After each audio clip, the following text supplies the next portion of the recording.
Hey, what's up and how's it going, MRBers? I'm so glad that you took your time to spend with me right here today on the McRuck and Bolt Wrestling Review Show.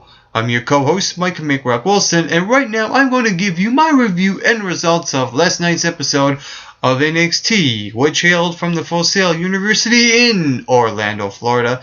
The show kicked off last night with the NXT Women's Championship. Paige defended her NXT Women's Championship against Natalya, and I thought this was a great wrestling match. I was very impressed with this match, and there's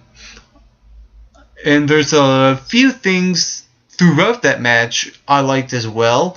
They're somehow teasing this possible heel turn with Paige. I don't know if it will happen. I was actually waiting for Paige after the match to clock Natalya from behind, but that didn't happen. After she won the match, I was kind of expecting something like that, but I like that it didn't happen because, you want to plant the seeds, but not to the fullest. You want to build up something slowly if something does happen with a character turn on one of your superstars on NXT or on any other wrestling show, whether it's TNA, WWE, Raw, or SmackDown. So with that being said, this is going to be interesting to see if Paige will eventually turn heel. I don't know if it will happen. What do you think? Will Paige turn heel eventually? Comment below and let me know.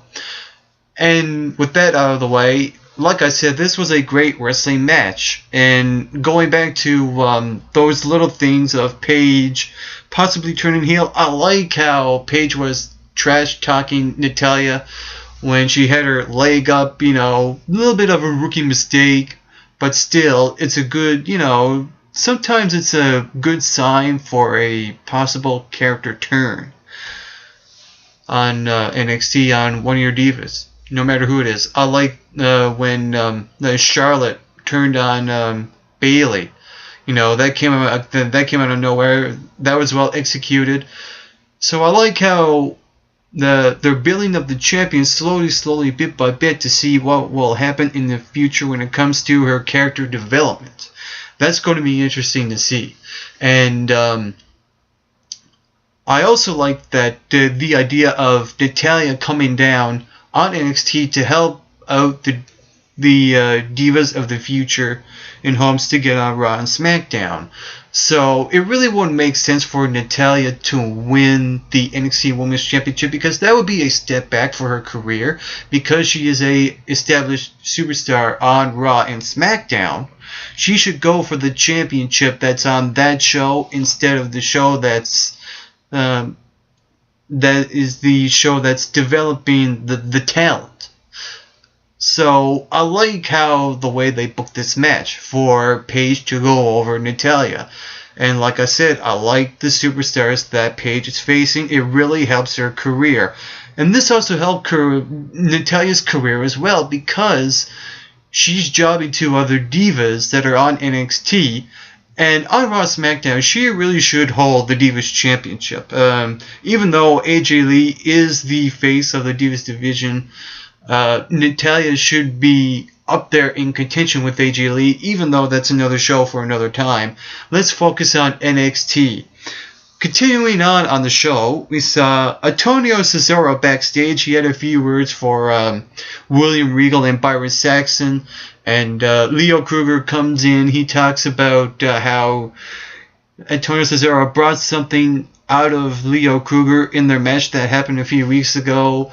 And now they seem to be on the same page. And now that not Antonio Cesaro, but Leo Kruger wants to become a member of the Real Americans. And Antonio Cesaro has to do him a favor in order to make it happen.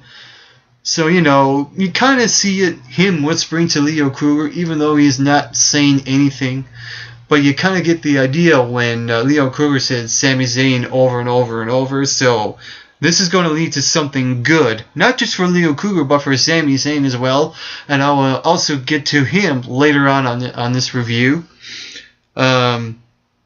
Also, we saw Aiden English versus that guy. And I like how I said that guy because when the announcer was about to announce his name, we never got to see what his name was on screen or never even heard what his name was. So this was pretty much Aiden English versus the Jobber in a jobber match where Aiden English goes over the Jobber.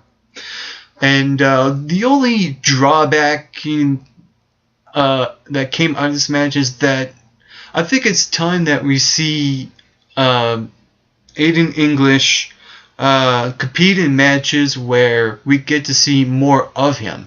Even though I thought this was a good jobber match, I like his suplex in that match. That was a good suplex. It was like straight vertical down. I loved how he executed that suplex. He's a good wrestler. And I think that we need to see more of Aiden English on NXT and put him in a rivalry that could help benefit Aiden English to be moved up in the ranks on NXT. So hopefully something happens with Aiden English on NXT. Shortly after that, we saw Sami Zayn backstage talking to the interviewer about what happened on last week's episode of NXT, coming short of being the number one contender, falling to Aiden English, and then Leo Kruger attacks him from behind. Now, what's going to happen next week is that those two are going to have a match, and I like how they're building up this match because shortly after, Tyson Kidd went one-on-one with Leo Kruger, and I like how they brought up showing the replay from February when Leo Kruger attacked a vulnerable Tyson Kidd when he came out with the crunches and said he's going to have to go for surgery, and now he's back on NXT. So I like how they kept where they left off when it comes to Tyson Kidd and Leo Kruger. I like that they had that match right away as opposed to later in Tyson Kidd's career. So I like that, we got to see this match when he came back, and Tyson Kidd went over in that match only to have Sami Zayn cost Leo Kruger the match, and I like it because Leo Kruger earlier attacked him from behind, and so they're going to develop this story with Sami Zayn and Leo Kruger. Now what's interesting is that I like how on NXT they're not burying Sami Zayn to the fullest, even though he lost to the number one contenders match.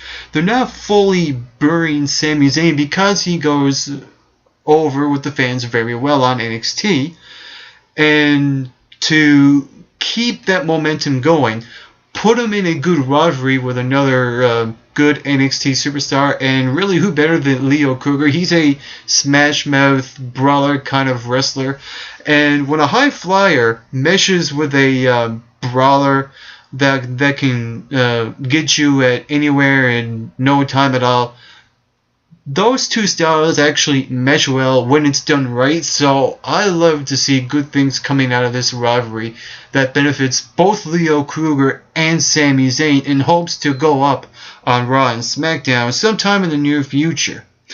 And with that being said, it's also, kind of a parody to what WWE has done to Daniel Bryan when Daniel Bryan came short to become the WWE Championship, only to have it taken away from him. And without losing any momentum, they put him in a good rivalry with the Wyatt family. And now they're doing the same thing with Sami Zayn, which is a smart thing to do when you have someone that the fans go over very well. You don't want to bury the guy that the fans love on the show. You want to put him in a good rivalry with a good wrestler, and let's just have at it. And I'm really looking forward to this rivalry. I don't know how long this rivalry is going to be on NXT, but it's something really interesting to see happen. And speaking of good rivalries, Bo Dallas versus Adrian Neville was the final match on the show. and it was for the NXT Championship. I thought this was actually a good match. It wasn't overall a great match because Bo Dallas, he's not one of the greatest wrestlers that's on NXT. But with that out of the way, I like that this match happened, and I like how it ended as well. Now, some people might say that Bo Dallas should lose the championship now because he's been champion too long. I can understand, the fans, wanting to see Bo Dallas lose the title. But for Aiden English to have the championship now would be a little weird because I'll put it to you this way. If Adrian Neville won the NXT Championship match on NXT, Bo Dallas has his rematch clause. They will probably go nowhere with that because Adrian Neville will go over Bo Dallas again and just have Aiden English as the NXT champion and go nowhere with it. So I like what they're doing. I like how that match ended. What happened was that both guys were out of the ring after Adrian Neville crossbody Bo Dallas from outside the ring. I thought that was a good spot, and there was also good spots in that match as well. Even though it wasn't that great of a match, I thought it was overall a good, decent match for the NXT Championship, and I like that. The match was over by a countout. What happened? The ref was at 9 when both guys were outside the ring. And I like the little things. The little things matter when it comes to the championship matches on the show. I like that Bo Dallas, on the count of 9, went running out the ring, and Adrian Neville went inside the ring. So it's kind of like, the heel going the shortcut way and going out of the ring, and the hero doing the honorable thing and going inside the ring. Those things I like, and it separates the elements from the heroes to the bad guys. It's little things like that happen in wrestling matches. And overall, this was actually a really good show. I would give it a thumbs up show last night on NXT, and there you have it. That was my review of last night's episode from the Full Sail University in Orlando, Florida. For the MRB Wrestling Review Show, I am Mike McRock-Wilson. To all your viewers watching, get plenty of rest and always do your best.